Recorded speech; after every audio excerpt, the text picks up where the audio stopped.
മറ്റൊരു പ്രധാന വാർത്തയിലേക്ക് പൊതുതെരഞ്ഞെടുപ്പ് അവസാന ഘട്ടത്തിലേക്ക് കടക്കുമ്പോൾ ആത്മവിശ്വാസം വർദ്ധിപ്പിച്ച് ഇന്ത്യ മുന്നണി.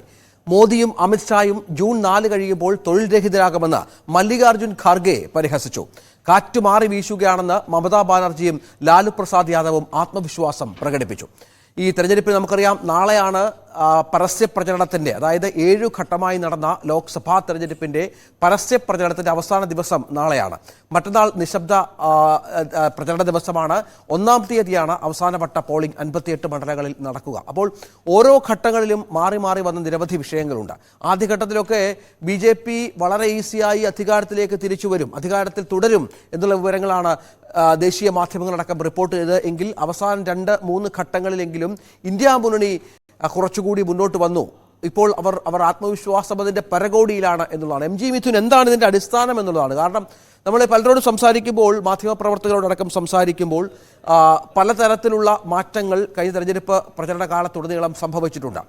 NDAയും അല്പമൊന്ന് പുറകോട്ട് പോയ പശ്ചാത്തലമുണ്ട്. ഇതൊക്കെ ഇന്ത്യ മുന്നണിക്ക് ആത്മവിശ്വാസം പകരുന്നുണ്ട്. പക്ഷെ അത് ഒരു അധികാരത്തിലേക്ക് തിരികെ വരുന്ന തലത്തിൽ വർക്ക് ചെയ്യും എന്ന വിശ്വാസം ഏത് തലത്തിലാണ് അവർക്കുണ്ടാകുന്നത്?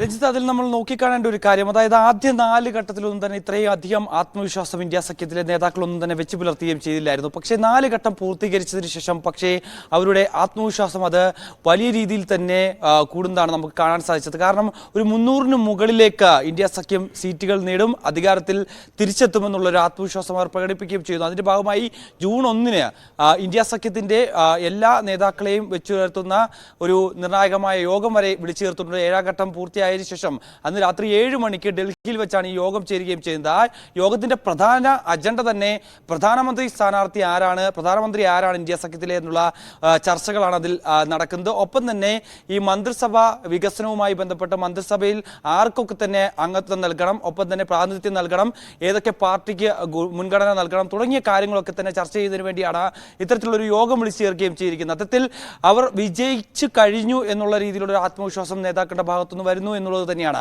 നമുക്കറിയാം, നേരത്തെ ഈ തെരഞ്ഞെടുപ്പ് ആരംഭിക്കുന്നതിന് മുമ്പ്, ആദ്യഘട്ടം ആരംഭിക്കുന്നതിന് മുമ്പ് തന്നെ വലിയ ആത്മവിശ്വാസമായിരുന്നു. 400 മുകളിൽ സീറ്റ് NDA നേടുമെന്നുള്ളൊരു ആത്മവിശ്വാസം അവർ പ്രകടിപ്പിച്ചിരുന്നു. പക്ഷേ ആദ്യ 3 ഘട്ടങ്ങളിലെ ആ ഒരു പോളിംഗ് ശതമാനത്തിലെ കുറവൊക്കെ വന്നപ്പോൾ തന്നെ അമിത്ഷാ ഉൾപ്പെടെയുള്ള നേതാക്കൾ ഇത്തരത്തിൽ 400 സീറ്റുകൾ നേടുമെന്നുള്ള ആ ഒരു ആത്മവിശ്വാസം അല്ലെങ്കിൽ അത്തരത്തിലൊരു പരാമർശം പിന്നീട് നടത്താത്തൊരു സാഹചര്യം ഉണ്ടായിരുന്നു. പക്ഷേ 4 ഘട്ടം കഴിഞ്ഞപ്പോൾ NDAയും സമാനമായ രീതിയിലേക്ക് തന്നെ പോകുന്നു. അതായത് 400 സീറ്റിന് മുകളിൽ എന്തായാലും NDA സഖ്യത്തിന് ഉണ്ടാകുമെന്നുള്ളൊരു ആത്മവിശ്വാസം കേന്ദ്ര ആഭ്യന്തരമന്ത്രി തന്നെ വെച്ചു പുലർത്തുന്നു. അതേ രീതിയിൽ തന്നെ മറ്റു നേതാക്കളും അതേ രീതിയിലുള്ള പ്രതികരണം തന്നെ നടത്തുകയും ചെയ്യുന്നു. ഒപ്പം തന്നെ ഇപ്പോഴുള്ള കണക്കുകൾ പ്രകാരം NDA പറയുന്നത്, അതായത് ഏതെങ്കിലും തരത്തിലൊരു ജനഹിതം എതിരായാൽ പോലും തന്നെ 279 സീറ്റ് BJPക്ക് ഒറ്റയ്ക്ക് നേടാൻ സാധിക്കുമെന്നുള്ളതാണ് അവർ കണക്ക് കൂട്ടുകയും ചെയ്യുന്നത്. അതേസമയം ഇന്ത്യ സഖ്യത്തിലേക്ക് വരുമ്പോൾ അവർ 300 മുകളിലേക്ക് സീറ്റുകൾ നേടുമ്പോൾ പറയുന്നത് അതിൽ ഏറ്റവും കൂടുതൽ സീറ്റ് നേടാൻ പോകുന്നത് കോൺഗ്രസ് തന്നെയാണ്. കോൺഗ്രസ് 140 മുതൽ 160 സീറ്റുകൾ വരെ നേടും എന്നുള്ളൊരു വിലയിരുത്തലാണ് പാർട്ടി നേതൃത്വത്തിനുള്ളത്. അത് തന്നെയാണ് മല്ലികാർജുൻ ഖാർഗെ അടക്കമുള്ള നേതാക്കൾ ഈ പറയുന്ന പ്രസ്താവനയ്ക്ക് പിന്നിലുള്ളത് എന്നാണ് മനസ്സിലാക്കാൻ സാധിക്കുന്നത്. ഒപ്പം തന്നെ അതിന് ചില കണക്കുകൾ കൂടി അവർ ചൂണ്ടിക്കാണിക്കുന്നുണ്ട്.